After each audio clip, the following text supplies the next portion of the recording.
ሐጂ ሙሐመድ ሳኒ ሐቢብ ሐጂ ሐቢብ በሽርና ወይዘሮ ፋቲማ መሊክ ከሚኖሩበት ደቡብ ወሎ አስተዳደር በቃሉ አውራጃ አንቻሮ ከራቢቲ በተባለ ቀበሌ ውስጥ ለኢትዮጵያውያን ሙስሊሞች የምንጊዜም ባለውለታ የሆኑትን ሐጂ ሙሐመድ ሳኒ ሐቢብን እንደ ኢትዮጵያ አቆጣጠር በ1906 ተወለዱ። እኒህ የኢትዮጵያውያን ሙስሊሞች ባለውለታ በሀገራችን በሚገኙ መሻሂዎች እየተዘዋወሩ እንደየደረጃቸው ቁርአን፣ የቁርአን ትርጉም ወይም ተፍሲር፣ የሸሪዓ ህግ ፍልስፍና ወይም ኡሱል፣ የአረብኛ ቋንቋ ሰዋሰው፣ የአረብኛ ቋንቋ ስነ ጽሑፍ ወይም በላጋ፣ መንጢቅ፣ ሎጂክ ወይም አመክንዮ፣ ሐዲስ ተምሯል። ሐጂ ሙሐመድ ሳኒ ሐቢብ በስነ ምግባርና በእውቀት በልጽገው ሌሎች ሰዎች ከስነ ምግባርና እውቀታቸው ጨልፈው ይጎነጩ ዘንድ በተለያዩ መስጂዶችና መድረሳዎች ውስጥ ያለመታከት አስተምሯል። ለአብነት ያህል በ1937 በደሴ፣ በኤርትራ አስመራና ምጽዋ ላይ በሚገኙ መስጂዶችና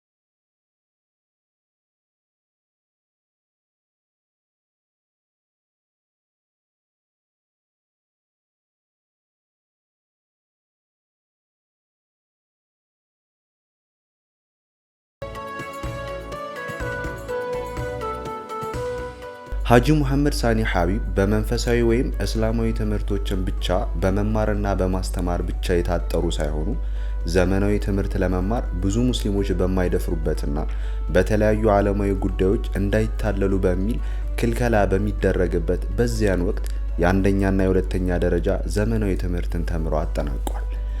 እንደ ኢትዮጵያ ዘመን አቆጣጠር ከ1943 እስከ 1959 በደሴ ወይዘሮ ስህን ትምህርት ቤት ውስጥ የግብረ ገብ መምህር በመሆን ለብዙዎች አርአያ መሆን ችሏል።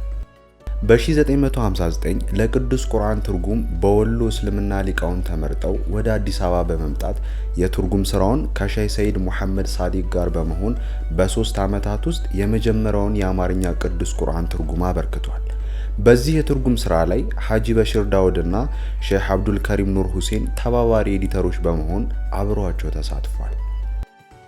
ከ1961 እስከ 1963 ደጃዝማች ዑመር ሰመተር አንደኛና ሁለተኛ ደረጃ ትምህርት ቤት ውስጥ የግብረ ገብ መምህር በመሆን በተጨማሪም በታላቁ አንዋር መስጂድ በምክትል ኢማም በመሆንና ኢስላማዊ ትምህርቶችን በማስተማር አገልግሏል። ሐጂ ሙሐመድ ሳኒ ሐቢብ ከ1963 ጀምሮ የኢትዮጵያ እስልምና ጉዳዮች ከፍተኛ ሊቀመንበር፣ የታላቁ አንዋር መስጂድ ኢማምና የመስጂዶች አስተዳደር ሊቀመንበር በመሆን እስከ መጨረሻው የህይወት ዘመናቸው ፍጻሜ ድረስ አገልግሏል። ሁሌም ጧት ሳይታክቱ እስላማዊ ትምህርቶችን በማስተማር ለብዙ ሰዎች የእውቀት ረሃብን ለመቅረፍ ተግተዋል። በየቀኑ ከሚያስተምሩት ኢስላማዊ አስተምህሮቶች ጎን ለጎን እስልምናና የታላቁ ነብይ የሙሐመድ ታሪክ የሚል መጽሐፍ አዘጋጅቷል። ኢትዮጵያውያን ሙስሊሞች ወክሎ የሚናገር የሐጅና ዑምራ ጉዟቸውን የሚያቀላጥፍ መስጂዶችንና አውቃፍን የሚገነባና የሚያስተዳድር ተቋም ባልነበረበት ወቅት ሐጂ ሙሐመድ ሳኒ ሐቢብ ከሌሎች ኢትዮጵያውያን ዑለሞች ጋር በመሆን ሙስሊሞች የራሳቸው ተቋም እንዲኖራቸው ለረጅም ጊዜ ተሟግተው የኢትዮጵያ እስልምና ጉዳዮች ጠቅላይ ምክር ቤት በብሔራዊ ደረጃ እንዲቋቋም ትልቁን አስተዋጽኦ አበረከቱ።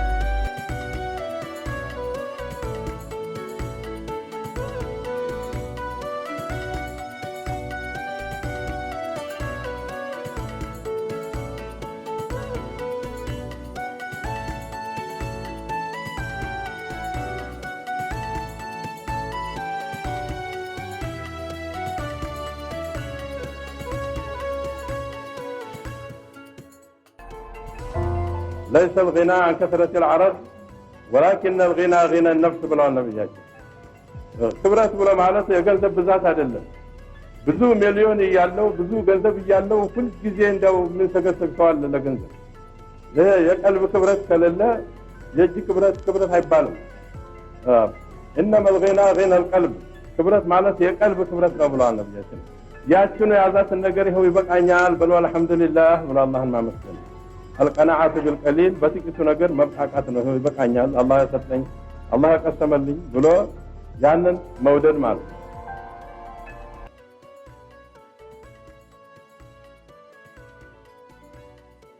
ሀጂ ሙሐመድ ሳኒ ሀቢብ የኢትዮጵያ ሙስሊሞችን በመወከል ስለ ሰላም በተደረጉ ዓለም አቀፍ ጉባኤዎች በቀድሞ ሶቪየት ህብረት፣ ሳውዲ አረቢያ፣ ኩዌት፣ ሊቢያ፣ አልጄሪያ ላይ ተሳትፏል። መስጂዶች እንዲገነቡ፣ ወላጅ ለሌላቸው የድጋፍ ማዕከላት እንዲቋቋሙ ያላሳለሰ ጥረት አድርጓል። ሀጂ ሙሐመድ ሳኒ ሀቢብ ባለትዳርና 6 ልጆችን አፍርተዋል።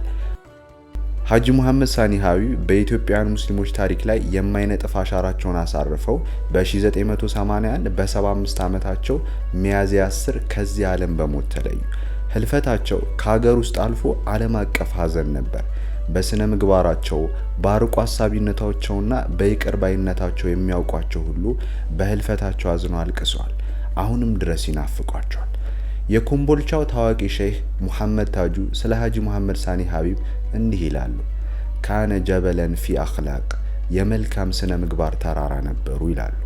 አላህ ሱብሓነሁ ወተዓላ እኒህን የኢትዮጵያን ሙስሊሞች ባለውለታ የመልካም ስብዕና ባለቤት የነበሩትን ሀጂ ሙሐመድ ሳኒ ሀቢብን መልካም ስራቸውን ይቀበላቸው፣ አላህም ይዘንላቸው።